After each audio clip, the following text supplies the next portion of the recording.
فاتح اسپین کے نام سے بھی یاد کیا جاتا ہے۔ یہ ایک عظیم مسلمان جنگجو تھے جنہوں نے اسپین کو فتح کیا۔ طارق بن زیاد کا شمار ان عظیم فاتحین میں ہوتا ہے جنہوں نے دنیا کا نقشہ ہی بدل ڈالا اور جن کی شجاعت، ہمت اور بہادری کے کارنامے تاریخ میں سنہری حروف سے لکھنے کے قابل ہیں۔ طارق بن زیاد 670 AD میں پیدا ہوئے اور ان کا تعلق افریقہ سے تھا۔ خلیفہ ولید بن عبد الملک کے زمانے میں شمالی افریقہ میں مسلمانوں کی حکومت تھی۔ اسلامی سلطنت میں امن و امان اور خوشحالی کا دورہ تھا۔ اس کے برعکس یورپ کے ملک اسپین میں راڈرک کی حکومت تھی جس نے ظلم و ستم کی انتہا کر رکھی تھی۔ بادشاہ اور اس کے درباری امیر وزیر امیرانہ ٹھاٹ باٹ کی زندگی بسر کر رہے تھے جبکہ غریب عوام غربت کی چکی میں پس رہے تھے۔ راڈرک بادشاہ کے ظلم و ستم سے تنگ آ کر اس کا گورنر مسلمانوں کے ساتھ تعاون پر آمادہ ہو گیا۔ موسیٰ بن نصیر نے خلیفہ ولید بن عبد الملک سے اسپین فتح کرنے کی اجازت طلب کی۔ اجازت ملنے پر انہوں نے طارق بن زیاد کو 7000 کا لشکر دے کر اسپین کی مہم پر روانہ کیا۔ طارق بن زیاد فرض شناس اور بلند ہمت انسان تھے۔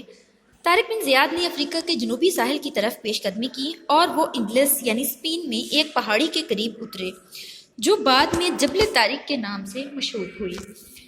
راڈرک 1,00,000 فوج لے کر مسلمانوں کے مقابلے کے لیے بڑھا۔ طارق بن زیاد نے والی افریقہ موسیٰ بن نصیر سے مدد کی درخواست کی جس پر موسیٰ بن نصیر نے 5000 فوج روانہ کی۔ یوں مسلمان فوج کی کل تعداد 12000 ہو گئی۔ مسلمانوں کی فوج صرف تلواروں اور نیزوں سے لیس تھی جبکہ اس کے مقابلے پر 1,00,000 کا لشکر تھا جس کے پاس گھوڑے اور بہترین اسلحہ تھا۔ اسلامی لشکر جب ساحل پر اتر گیا تو طارق بن زیاد نے ایک انتہائی جرأت مندانہ قدم اٹھایا۔ اس نے وہ تمام جہاز اور کشتیاں جلانے کا حکم دیا جن کے ذریعے وہ یہاں پہنچے تھے۔ طارق بن زیاد کے ساتھی دشمن کی تعداد اور ان کے ساز و سامان کی کثرت دیکھ کر متاثر ہوئے۔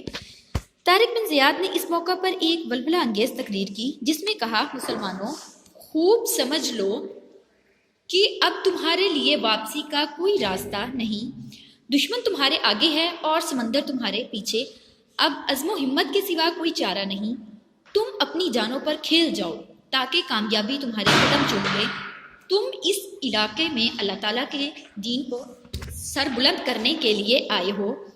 تم جو عزم کرو گے اللہ اس میں تمہاری مدد کرے گا اور تمہارا نام ہمیشہ زندہ رہے گا۔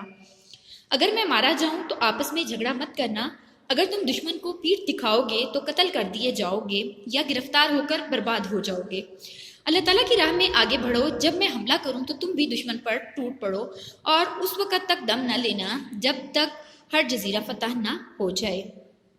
طارق بن زیاد کے خطبے نے مسلمان دلوں کو گرما دیا اور ان میں جوش اور ولولے کی روح پھونک دی۔ 91 ہجری میں دونوں لشکروں کا مقابلہ ہوا اور بالآخر طارق بن زیاد ایمانی طاقت کے بلبوتے پر اپنے قلیل لشکر کے ساتھ کثیر لشکر پر غالب آ گئے اور جنوبی اسپین پر طارق بن زیاد کا قبضہ ہو گیا۔ طارق بن زیاد 95 ہجری میں موسیٰ بن نصیر کے ساتھ دمشق آ گئے اور وہاں قیام کے دوران اس جہان فانی سے رخصت ہو گئے۔